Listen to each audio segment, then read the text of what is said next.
ในซุมปี1990เนาะถือว่าสมศืนถือว่าเป็นนักธุรกิจมือสะอาดคนหนึ่งที่ว่าอยู่นครหลวงเวียงจันทน์เขาเป็นนักธุรกิจที่ว่ามีชื่อเสียงระดับหนึ่งเนาะเพราะว่าโดยการเฮ็ดเวียกแบบซื่อสัตย์สุจริตและก็มีหัวมันสมองที่ว่าอ้าวดีในการลงทุนเบื้องต้นนั่นน่ะเนาะสมศืนนี่ถือว่าเป็นนักธุรกิจที่ว่าบ่มีเงินทุนเลยได้แล้วเนาะบ่มีเงินทุนเลยแต่ว่าเรามีทรัพย์สมบัติก็คือมีดิน2 ตอนแล้วก็เฮือนหลังนึงอยู่ทางไปทางงอนซึ่ง3อย่างหั้น ถือว่าเฮ็ดให้เรานี่สามารถไปยืมเงินนำบริษัทเอกชนหรือว่าสินเชื่อต่างๆหลาย10 ล้านมาสร้างตั้งบริษัทซึ่งเบื้องต้นเนาะบริษัทของเขานี่มีเพียงแต่5 คนแล้วก็ค่อยขยายไปจนฮอด70 คนแล้วก็รายได้ต่อคนนี่ต่อเดือนนี่ถือว่าหลายสมควรเนาะ70,000กีบต่อคนต่อเดือนอันนี้ถือว่าธุรกิจของเราแล้วก็ค่อยเติบใหญ่เติบโตขึ้นมามีปาตังนำเข้าสินค้าแล้วก็ส่งออก เนาะถือว่าเป็นผู้หนึ่งที่ว่ามีซื้อเสียงขึ้นมาในระดับหนึ่งถือว่าเป็นนักธุรกิจที่ว่าไฟแห้งมาถ้าไปขนหนุ่มไฟแห้งในมือหนึงหันเนาะที่ว่าในคณะที่ว่าสมศืนกำลังเฮ็ดเบียกอยู่ที่ห้องการอยู่ออฟฟิศอยู่ที่นครหลวงเวียงจันทน์ได้มีรถเบนซ์คันหนึงที่มันแล่นเข้ามาเนาะแล่นเข้ามาผ่านหน้าบริษัทแล้วก็เข้ามาหาต่อหน้าของห้องการของทางสมศืน สมซื่นก็ถือว่าออกไปต้อนรับเลยเนาะเพราะว่ามันเห็นรถมันก็ถือว่าลูลาเป็นรถเบนซ์ที่ว่าต้องเป็นคนมีระดับที่ว่าขี่เข้ามาพอดีออกไปปุ๊บเนาะลงไปแล้วก็พอดีเห็นคนหนึงที่ว่าเป็นโซเฟอร์เนาะออกมาถือว่าลักษณะหัวหยองแต่ว่าวีผมเลื่อมมากๆไปแล้วก็จับธงออกมาแล้วก็มาไขประตูแล้วก็ก้มหัวแล้วก็มีผู้หนึงที่ว่าออกมาจากรถเบนซ์คันนั้นเนาะยังบ่ทันได้ให้ทางสมซื่นได้ทักทายเลยผู้หันก็ได้ถามขึ้นว่าอ่าบริษัทนี้ชื่ออะไรนะครับใช่บริษัทอย่างนี้หรือเปล่าครับ เนาะแล้วก็จกบัตรให้ทางสมศืนก็จับมาเบิ่งถือว่าเป็นผู้หันถือว่าเป็นคนไทยสัญชาติไทยเนาะเพียงแต่เห็นบัตรสมันแล้วสมศืนก็พาเข้าเลยพาเข้าในห้องออฟฟิศของเราฮันหลังจากเข้ามาฮอตออฟฟิศแล้วเนาะเข้ามาฮอตออฟฟิศแล้วก็ถือว่าเราก็เซิญนั่งต้มนมน่วมแล้วก็แอร์เย็นๆแล้วก็ลมกันเนาะโดยที่ว่าทางพ่ายแขกได้เสนอขึ้นมาว่ากระผมชื่อนายสมชายวิจิตรกุลซึ่งเป็นประธานบริษัทรมต ซึ่งมีสาขาอยู่ทั่วโลก เช่นสิงคโปร์มาเลเซีย ไทย เวียดนาม ไซงอน วันนี้ผมสนใจ ผมอยากมาทำธุรกิจร่วมกับคุณ คนนี้คือนายวิจิตรซึ่งเป็นทนายความประจำบริษัทของผม เพียงแต่ยินทำนี่เจ้าเนาะเพียงแต่ยินทำนี่สมซึนซึ่งเป็นนักธุรกิจหัวไซและก็อยากควมกับนักธุรกิจระดับโลกอยู่นี่แล้วเนาะก็ถือว่า เกิดความหูตาห่อนขึ้นแล้วเพราะว่าอยากร่วมธุรกิจแบบนี้เพราะว่าผ่านมาก็ว่ามีหลายบริษัทที่ว่าอยากมาร่วมทุนกับเราแต่ก็บอกเกิดดอกออกผลเนื่องจากว่าบริษัทดังกล่าวผ่านมาหันมีแต่นายหน้าที่มาติดต่ออันนี้ถือว่าเป็นเฉพาะประธานบริษัทมาฮอตเลยเนาะเราก็เลยได้ตกลงครับทันทีแล้วก็พาสนทนาเราก็ว่าโอ้ถือว่าเป็นเกียรติอย่างยิ่งที่ว่าบริษัทของจุเฮานี้ได้ต้อนรับทานประธานใหญ่แบบนี้เนาะ หลังจากหันถือว่างานเลี้ยงบ่เป็นทางการก็ได้เริ่มขึ้นเนาะในคืนนั้นเองถือว่าทางสมซึนถึงเป็นประธานบริษัทนำเข้าส่งออกสินค้าอยู่นครหลวงจันทน์ก็ได้ต้อนรับโดยที่ว่าได้จัดเป็นคึกคืนสมควรเนาะในงานท่านก็ถือว่าได้มีผู้แซ่ผู้สาวหลายคนมาห่มแต่ว่าคุณสมชายวิจิตรกุลถือว่าเป็นนักธุรกิจไทยน่ะเพิ่นจะบ่สนใจเลยได้เรื่องกับผู้แซ่ผู้สาวเนาะบ่สนใจผู้แซ่ผู้สาวเลยเพิ่นพยายามแต่ลมเรื่องธุรกิจ การกระทำทำนี้เห็นให้สมซึนเนาะที่ว่าเคยเห็นผ่านมานี่สำหรับนักธุรกิจหรือว่าอ่าพ่อค้าใหญ่มาหาเรานะจะมักที่สุดเรื่องเอาผู้สาวน้อยมาเย็นเบียร์หรือว่าลมเรื่องผู้สาวนี่จะมักสุดแต่ว่าสำหรับคนนี้ถือว่าบ่สนแล้วเรายังเบาว่าการทำงานใหญ่หรือทำธุรกิจพวกเราไม่ควรจะเอาผู้หญิงสวยๆมาเดี๋ยวจะเสื่อมเสียเมื่อภายภาคหน้า คำเบาสำนี้เห็นให้สมซึ้นนี่ถือว่าเพิ่มความมั่นใจขึ้นเนาะเพิ่มความมั่นใจขึ้นว่าโอ้ผู้ชายผู้นี้นักธุรกิจผู้นี้ต้องแม่นเป็นคนที่ว่าดีเราต้องแม่นกอบกวยเอาผู้นี้แหละถือว่าจับเอาผู้นี้เลยเนาะหลังจากหันมือต่อมานี่ทางส้มทรายวิจิตรกุลถึงเป็นนักธุรกิจไทยก็ได้ว่าเนาะกับผมมาประเทศลาวครั้งนี้กับผมไม่ได้เอารถส่วนตัวมาก็เลยไปดาวรถเขามาคุณพอมีรถที่จะทำให้ผมขี่พาไปเลาะเที่ยวบ้างไหมครับไปเที่ยวชมเมืองเวียงจันทร์ได้ไหมครับผมอยากเห็นทำเลบ่อนที่เราจะทำธุรกิจร่วมกันคุณพาผมไปแล้วตอนแรกเรากลับมาแล้วเราจะค่อยลมเรื่องธุรกิจกันสมซึ้นในยินหันก็ถือว่าแข่งดีแล้วเนาะเพราะว่าอยาก เราอยากให้รถเอารถไปส่งซะแล้วเราสิฮับเลยล่ะวะน่ะฮับเอาทำนำไปส่งเพราะว่าเราอยากครอบครองนักธุรกิจผู้นี้เพื่อจะได้เจรจาเฮ็ดเวียกเพราะว่าเราจะบ่ให้หลุดไปเนาะเราคิดเนาะหั่นนะนักจ้างหัดกันรถเบนซ์ก็ไปส่งแล้วเราก็ฮับไปส่งฮับพาไปเที่ยวตลอดเลยนะเบื้องต้นเราก็พาไปเที่ยวอยู่พามงัวของเราอยู่ที่ภูเขาควายแล้วก็เที่ยวนาอีไลไปเมิดบนทำเลหลังจากหันก็ถือว่าไปเบิ่งบนนึงถือว่าอยู่บนภูเขาควายเนาะหลังจากหันก็มาขึ้นรถกับส้มทรายวิจิตรกรุณเนาะก็ได้บอกว่าที่ผมมาเที่ยว2 วันนี้คุณรู้ไหมผมสนใจตรงไหนบ้างคือผมสนใจสถานที่แห่งนี้ผมดูทำเลดีผมอยากจะได้ที่ดินทั้งหมดของแห่งนี้ผมอยากได้30 เฮกตาร์แล้วผมจะทำเดินกอล์ฟคุณสามารถขึ้นทะเบียนและซื้อดินเหล่านี้ได้ไหมแล้วผมจะมาทำเมื่อได้ยินเนาะหันเนาะ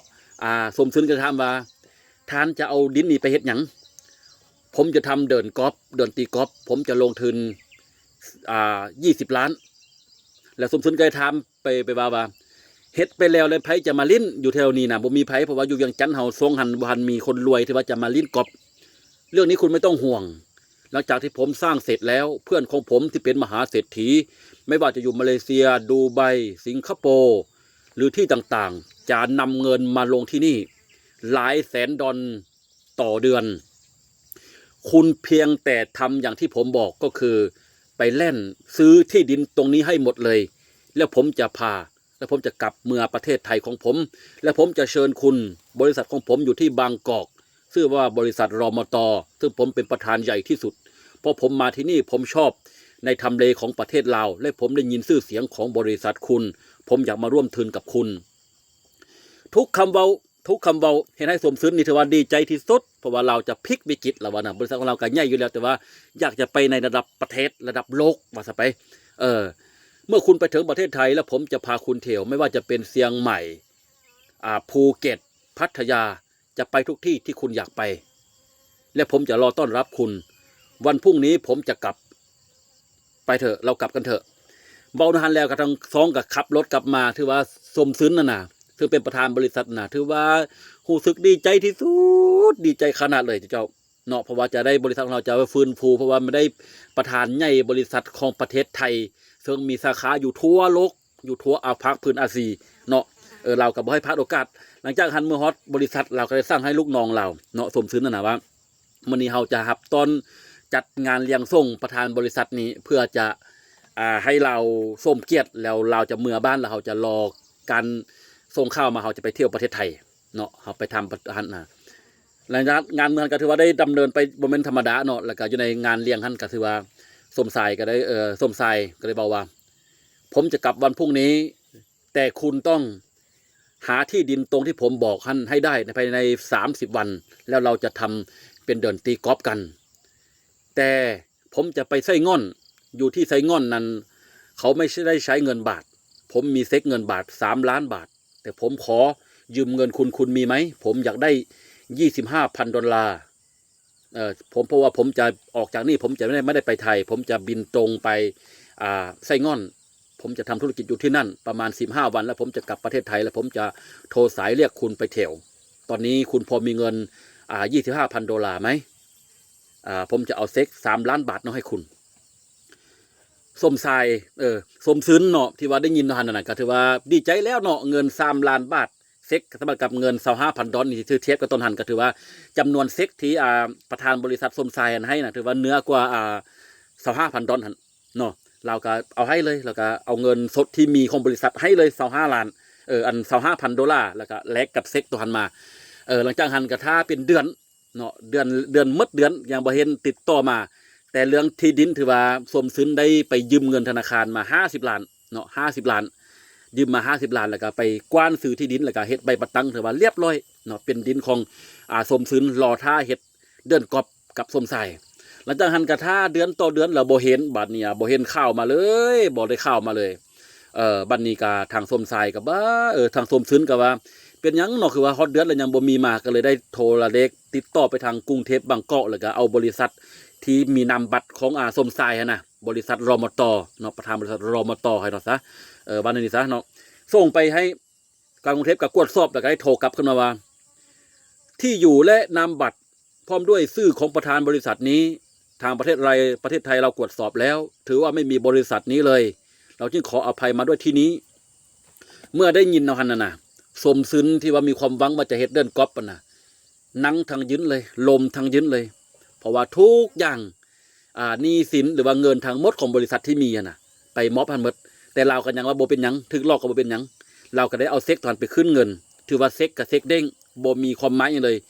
หมายความว่าเราจำการจำยังเนี่ยคือมัดกอบ100%เลยเนาะสมซื้อนี่ถือว่าใต้ทางยืนเลยเนาะเถิงถึกลอกเถิงเงินที่มีของทั้งหมดบริษัท25,000แล้วก็หนี้สินต่างๆถือว่าลุงลังมาตกใส่ทางสมซื้อหลังจากหันเพียงแต่ได้เดือนเดียวเนาะบริษัทที่เคยหุ้งเฮืองพนักงานที่เคยโอบล้อมของสมซึนทุกคนไพ่ทยอยออกแล้วก็มีคำฟ้องของศาลเข้ามาเลยเนาะเพราะว่าดินกับบ่ได้จ่ายเงินพนักงานกับบ่ได้จ่ายแล้วก็ทุกอย่างสุดท้ายเนาะก็มีการเกิดการฟ้องห้องขึ้นทั้งหมดสมซึนได้เอาที่ดินและเฮือนไปจำนำทั้งหมดก็ยังบ่พอสุดท้ายเราได้ติดคุกเนาะสมซึนอันนี้ถือว่าเป็นอุทาหรณ์หนึ่งของการเฮ็ดธุรกิจเนาะแต่ว่าค่อยกับบ่เก่งธุรกิจแต่ค่อยก็ถือว่าได้อ่านฟังโตเรื่องนี่มาค่อยก็เอ็ดนึงถือว่าเห็นให้หูว่าโอ้คนเท่านี้บางครั้งนี่ถือว่าคือที่สุดเนาะแล้วเฮาเห็นเพิ่นว่าเพิ่นมีแท้ๆนะแล้วเฮาเอาตัวนึงที่ว่าเพิ่นมายืมเฮาบ่หรือว่าเฮาเอาทั้งหมดของเฮาไปทุ่มกับบริษัทใหญ่ๆน่ะอาจจะเปลี่ยนไปบ่ได้เนาะที่ว่าให้บรรดาทานหูนี่ถือว่าเรื่องนี้ถือว่าเกี่ยวกับว่าแซ่บเนาะแซ่บบ่แม่นว่าแซ่บถือว่านักธุรกิจเฮ็ดให้นักธุรกิจเฮาเป็นนักธุรกิจใหญ่แล้วก็ยังถึกผู้อื่นที่ว่าตัวต้มเอาจนบ่เหลือจนเปื่อยเนาะถือว่ามาให้หูนี่เด้อเนาะพี่น้องอย่าลืมพี่น้องอะโวคาโดค่อยนี่ยังเหลืออยู่ประมาณ3-40กล่องนี่นะซื้อซอยค่อยดูค่อยข้างถึนจุเจ้าอันนี้ก็คือกันแหละธุรกิจของค่อยนี่นะซื้อมา11ล้านจะยังเหลือจะประมาณ3-40กล่องซื้อซอยค่อยได้ดูผู้ละกล่อง2กล่องอะโวคาโดนะกินใส่แล้วมันคักใส่ได้จุเจ้ามันเป็นโปรตีนเด้โปรตีนจากพืชออร์แกนิกบ่มีน้ำตาลบ่มีครีมเทียมบ่มีแป้งอีกนะกินใส่แล้วบ่ว่าผู้7ปีขึ้นไปหรือว่าผู้เฒ่าผู้ใหญ่ทำได้ก็กินได้เนาะกินใส่แล้วมันเฮาผิวพรรณบ่งามขึ้นแข็งแห้งตึ้มน่ะมันเป็นโปรตีนเนาะซื้อซอยค่อยได้เด้อคนละกล่อง2กล่องข้างทืนมาแล้วบ่มีทืนแล้วเนี่ยมันนี่มาให้นี่นะเอาขอบใจหลายๆหมดทุกคนเด้อ